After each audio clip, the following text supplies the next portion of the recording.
What do maple syrup, natural gas, and leadership have in common?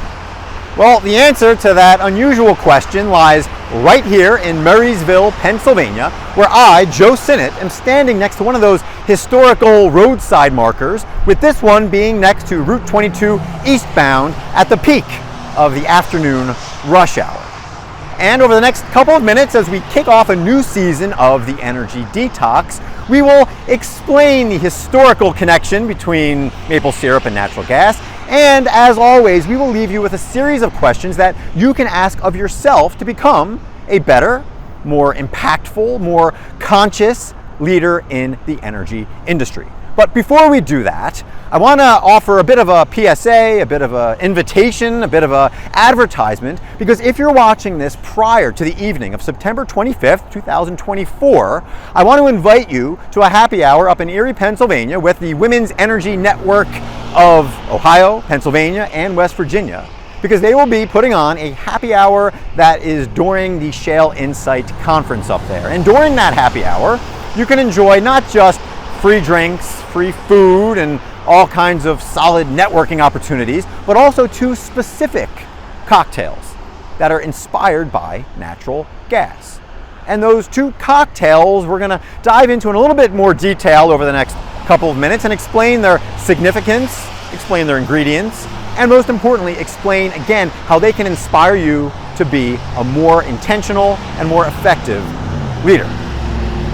But before we do that, I'm actually going to change locations to a spot that's a little bit quieter and, more importantly, a little bit closer to the actual location of the Haymaker well referenced on this sign behind me. Well, as promised, we are now in a much quieter setting than standing next to Route 22, although if we were standing here on November 3rd, 1878, it would have been anything but quiet. In fact, you would have heard the roar of a natural gas well producing 30 million cubic feet a day. Because on that date, Michael and Obadiah Haymaker, who were drilling a well that they hoped would lead to an oil discovery, in fact led to a prolific natural gas well. A natural gas well that ultimately became the first commercial natural gas well in the world. But it wasn't commercial initially. In fact, for 4 years, again, it flowed uncontrollably, with 18 months of those 4 years having it not just flowing to atmosphere, but also being on fire. A 100-foot flame, 100-foot flare, if you will, up into the sky, which I suppose is better than releasing 30 million cubic feet of methane directly into the atmosphere. But setting that aside and setting aside the excitement of anybody who's in the methane mitigation business at the prospect of being able to mitigate 30 million cubic feet a day of methane going into the air, let's focus on what precipitated that event. Because the inspiration for the drilling of that well was maple syrup. Yes, maple syrup led to the first commercial natural gas well. And that's because in this area here along Turtle Creek, there was a man named Josh Cooper, and he was boiling down sap to create maple syrup. And if you know anything about the production of maple syrup, you know it takes a lot of sap that needs to be boiled down to produce a little bit of maple syrup. In fact, it's on the order of a 40-to-1 ratio in terms of the number of gallons of sap you need to the number of gallons of maple syrup that you actually produce. But Josh Cooper had a way of boiling things down that really nobody else had access to, because he was using a natural gas seep, a natural seep coming out of the ground that was lit on fire that he was using to boil his sap. And seeing this, the Haymaker brothers said, if there's natural gas coming out of the ground, there's a very good chance that there's oil below our feet. And so again, they decided to build a derrick and get to drilling in the hopes of finding oil, which again, they did not find because they found a whole bunch of natural gas. And so there's all kinds of history surrounding that well, that discovery, the Haymaker brothers, that you can read about behind me, thanks to a Boy Scout project from a number of years ago. And you can come here and you can check out a plaque and a big stone there that's about 100 yards behind me there. You might be able to see through the trees, along with a model derrick that was also placed there a number of years ago. But again, the moral of the story today is, how does that maple syrup to natural gas connection help you become a better leader? Well, the simple answer is that the Haymaker brothers saw something that led to initiative, that led to them saying, how could we take advantage of something that's theoretically already below our feet? How can we turn this into a major find? Now again, this isn't much different from any other wildcatter that's going out there, either on a hunch or with a little bit of data. But what's really significant about this is the insight that Michael Haymaker had once he realized that natural gas had the power to impact people in much the same way that it impacted Josh Cooper. That is, doing something in a much cleaner, more efficient, and much easier manner than he had ever done before. And that insight led to this quote here that you can find attached to these bottles, which if you are going to the Shale Insight Happy Hour brought to you by the Women's Energy Network, be sure to pick up one of these bottles of maple syrup, which is produced right here in Murrysville, Pennsylvania by Roseum Maple Syrup. And attached to this is a little tag here with a little description. I'm going to read this. This is straight from Michael Haymaker. And again, this speaks to the leadership mindset that you need to have if you want to be a visionary leader, a differentiated leader, and a leader who, again, leans on the existing strengths of yourself, of your team, of your organization. And so listen to this. He said, I again saw Josh Cooper and his pot of maple syrup on Turtle Creek using free gas for his fire. The dream grew, and I saw a whole nation, the world, cooking on stoves supplied by pipes coming out of walls and kitchens, housing and buildings, theaters and factories, lighted by gas lamps suspended from ceilings, city lights brightening streets after nightfall. Think about that.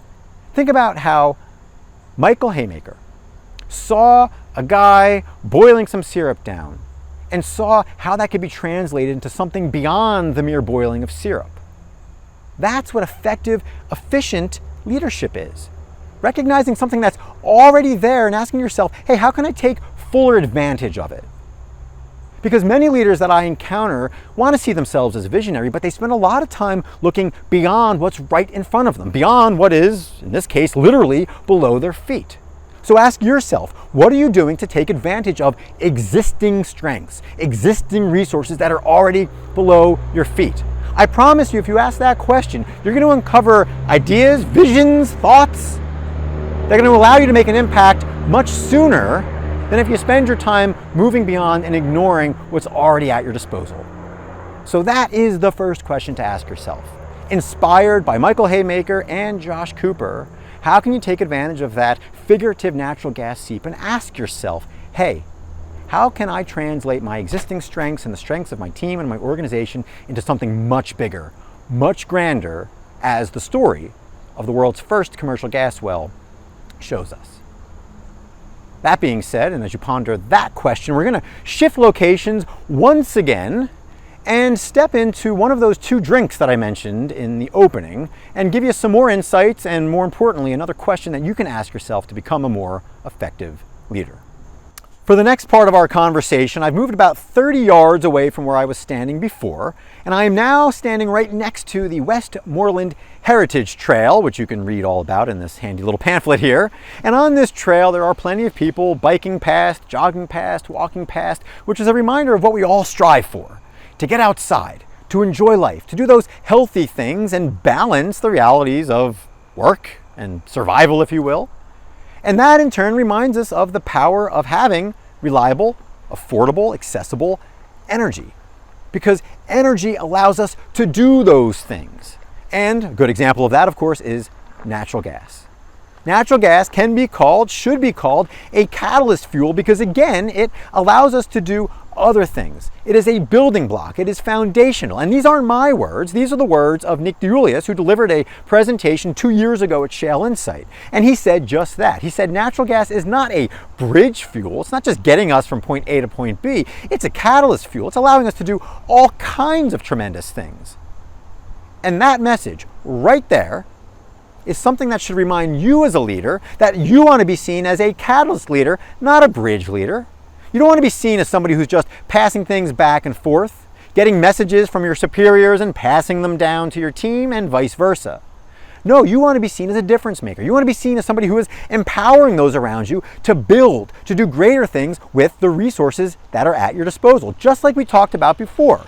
So a similar question to what we asked about earlier regarding whether or not you're building on strengths is, are you a catalyst leader or are you a bridge leader?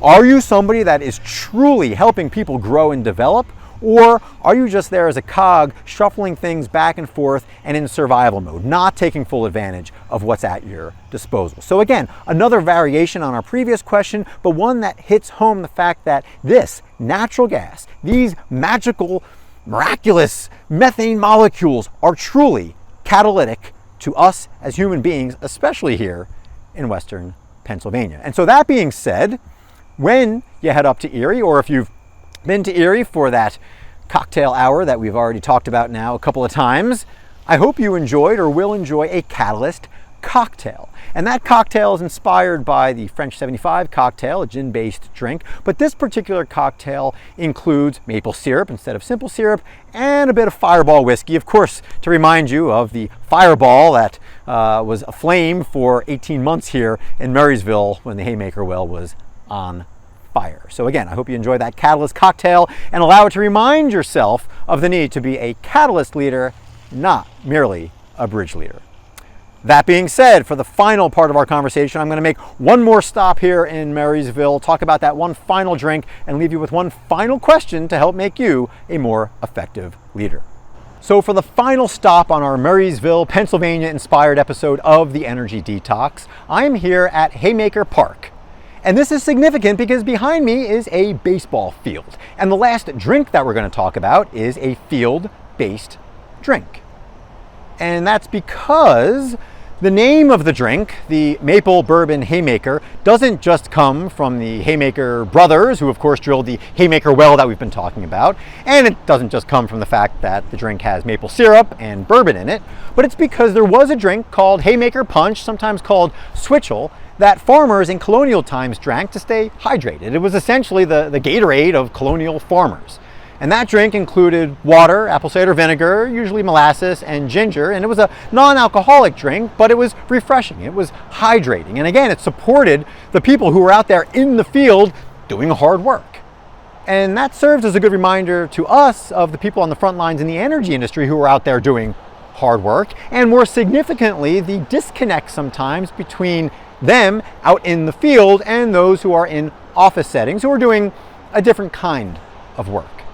And it's important to remember as leaders that sometimes those disconnects can lead to very real harm. And as a leadership coach, I've seen that harm manifested in lots of different ways. Most significantly, when people in the field who have had success are brought in to an office environment after maybe a decade or two of success, and they're not set up for success in the office. Because as you know, the office has different culture, different politics, different expectations. And far too often, those people are brought in for a new role, a growth opportunity, if you will, but they're not given the tools, they're not given the resources, they're not given the time that's necessary to help them thrive. And so many times they find themselves hurt, or at least figuratively hurt. Because one of the other things to keep in mind with this is that our industry can lead to some dangerous situations. Now again, we've done a great job as an industry mitigating those situations, but one situation that was somewhat unique occurred 4 years after the Haymaker well was drilled, and that's when Obadiah Haymaker died. He was killed because the brothers decided to sell the well. There were some people who didn't agree with the sale of that well. They showed up, there was a bit of a riot, if you will, and poor old Obadiah was killed. Again, a lot more details on that story. The moral of the story for you is, how do you avoid that figurative death, that figurative injury to your career, and how do you avoid having other people suffer such injuries? And the answer, of course, is to ask yourself the question, in what ways are disconnects between the field and the office setting you and those around you up for injury? And as you ponder that question, I hope you will enjoy, or perhaps you have already enjoyed, a Maple Bourbon Haymaker, which, as the name might suggest, contains maple syrup, of course, contains bourbon, of course, also contains some Crown Royal apple as a nod to the apple cider vinegar that was in the non-alcoholic version of the Haymaker, and includes a red cherry as a reminder of the blood that was shed by Obadiah Haymaker, and finally a cinnamon stick, which you can use to remind you of the wellbore that was drilled here in Murrysville, Pennsylvania back in 1878. And so with that, I hope these questions that we've posed help you become a more effective, intentional leader. And again, I hope that you join me, Joe Sinnott, up in Erie for the Shale Insight Happy Hour brought to you by the Women's Energy Network. And I hope that you have a safe, enjoyable, happy rest of the day.